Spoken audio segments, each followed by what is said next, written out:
5,141 కోట్ల వార్షిక బడ్జెట్ కు టీటీడీ పాలక మండలి ఆమోదం తెలిపినట్లు చైర్మన్ భూమన కరుణాకర్ రెడ్డి తెలిపారు. తిరుపతిలోని స్విమ్స్ ఆసుపత్రిని 300 పడకల నుంచి 1,200 పడకల పెంపునకు 148 కోట్లతో టెండర్ ఆమోదించామన్నారు. అలాగే 2.5 కోట్లతో సప్తగిరి సత్రాలను అభివృద్ధి చేయడంతో పాటు కాటేజీల ఆధునీకరణకు 10 కోట్లు మంజూరు చేశామన్నారు. అన్నమయ్య భవన్ ఆధునీకరణకు 1.47 కోట్లు కేటాయించామన్నారు.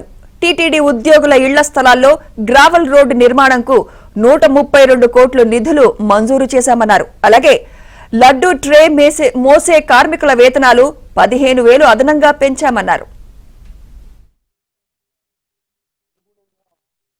141 కోట్ల 74 లక్షల వార్షిక బడ్జెట్ ను ఆమోదించడం జరిగింది. టీటీడీ ఆధ్వర్యంలో నడుస్తున్న స్విమ్స్ సూపర్ స్పెషాలిటీ ఆసుపత్రి తిరుపతి జిల్లాకు మాత్రమే కాకుండా యావత్ రాయలసీమ ప్రజలకు మెరుగైన వైద్య సేవలు అందిస్తున్న సంగతి అందరికీ తెలిసిందే.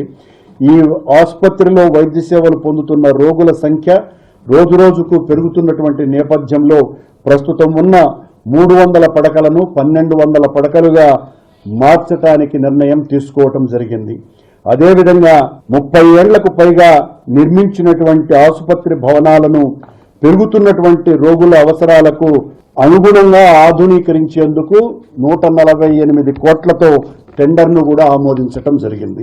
తిరుమలలోని ఆకాశగంగా ఔటర్ రింగ్ రోడ్డు వరకు, గంగ నుండి ఔటర్ రింగ్ వరకు 2 వరుసల రహదారిని 4 వరుసల రహదారిగా అభివృద్ధి చేసేందుకు గతంలోనే పాలక మండలి నిర్ణయం తీసుకున్నది. దానికి సంబంధించి 30 కోట్లతో టెండర్ను ఆమోదం చేయటం జరిగింది.